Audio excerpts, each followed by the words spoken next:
कधी तुम्हाला वाटलं आहे का आपल्या आयुष्यात जे काही घडते ते फक्त नशिबामुळे नाही, तर कोणीतरी आपल्यावर शांतपणे लक्ष ठेवून आहे. तो कोण आहे माहीत आहे का? तो म्हणजे आपला गुरु, जो अंधारात सुद्धा आपल्याला योग्य मार्ग दाखवतो. आज आहे गुरुपौर्णिमा, तो दिवस जेव्हा आपण आपल्या गुरूंच्या चरणी कृतज्ञता व्यक्त करतो. कारण गुरु नसता तर ज्ञान नसतं, आणि ज्ञान नसतं तर जीवनाचा खरा अर्थ कधीच कळलं नसतं. हा व्हिडिओ शेवटपर्यंत नक्की पहा. कदाचित आजच तुम्हाला तुमच्या जीवनाचा खरा मार्ग सापडेल. व्हिडिओ आवडल्यास चॅनलला लाईक, सबस्क्राईब नक्की करा. गुरुपौर्णिमेनिमित्त गुरुचरित्राचे पारायण करण्याचे मुख्य कारण म्हणजे या दिवशी ब्रह्मांडात गुरुतत्व नेहमीपेक्षा 1000 पटीने अधिक कार्यरत आणि जागृत असते. गुरुपौर्णिमा 29 जुलै 2026 वार बुधवार रोजी आहे. जर आपल्याला 7 दिवसांनी साप्ताहिक पारायण करायचे असेल तर त्यांची सांगता बुधवार 29 जुलैला तेच घरोघरी भगवान सत्यनारायणाची कथा सांगणे हे विशेष महत्त्वाचे मानले जाते. महर्षी वेद व व्यासजींचा जन्मही याच दिवशी झाला होता, म्हणूनच याला व्यास पौर्णिमा असेही म्हणतात. असे मानले जाते की या दिवशी भगवान सत्यनारायणची कथा वाचल्याने तुमच्या घरात सुख आणि समृद्धी येते आणि घरातून सर्व प्रकारचे नकारात्मक ऊर्जा दूर होते. आषाढ महिन्याच्या या पौर्णिमेच्या दिवशी नदीत स्नान करणे आणि दान करण्याचे महत्त्व शास्त्रामध्ये सांगितले आहे.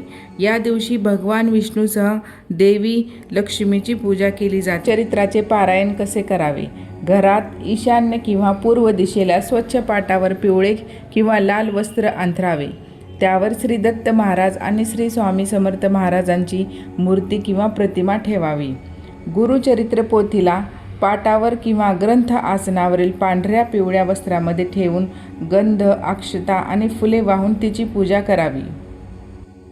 हातामध्ये पाणी, अक्षता आणि फुलं घेऊन मी माझ्या इच्छित मनोकामना पूर्तीसाठी किंवा गुरुचरणी भक्ती वाढवण्यासाठी हे गुरुचरित्र पारायण करत आहे असा संकल्प सोडून पाणी तामनात सोडावे. वाचन करताना नेहमी पूर्व किंवा उत्तर दिशेला तोंड करून बसावे. वाचनाची वेळ दररोज एकच, शक्यतो पहाटे असावी. आणि भिक्षेची वेळ ही दुपारी 12 किंवा 12:30 ही दत्त महाराजांच्या भिक्षेची वेळ असते. त्यामुळे या काळात वाचन पूर्णपणे बंद ठेवावे. पारायण काळात पूर्ण सात्विक आहार घ्यावा, म्हणजेच कांदा, लसूण, मांसाहार वर्ज्य करावे. दुसऱ्याच्या घरचे अन्नही खाऊ नये. केवळ आई, पत्नी किंवा बहिणीच्या हातचे अन्न घ्यावे. या दिवशी आपल्या गुरूंची म्हणजेच प्रथम गुरु आपली आई आणि वडील यांची पूजा केली जाते. त्यानंतर आपले देवता, मग शिक्षक आणि आयुष्यात ज्या व्यक्तींना आपण गुरुस्थानी मानतो त्यांची पूजा करावी.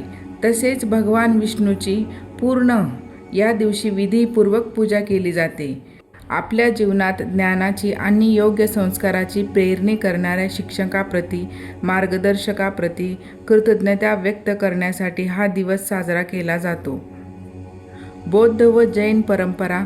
बौद्ध धर्मात भगवान बुद्धांनी ज्ञानप्राप्तीनंतर आपले पहिले प्रवचन याच दिवशी सारनाथ येथे दिले होते. तसेच जैन परंपरेत भगवान महावीरांनी याच दिवशी गौतम स्वामींना आपला पहिला शिष्य बनवले होते. याच दिवशी आध्यात्मिक किंवा शैक्षणिक कार्याची सुरुवातही करतात.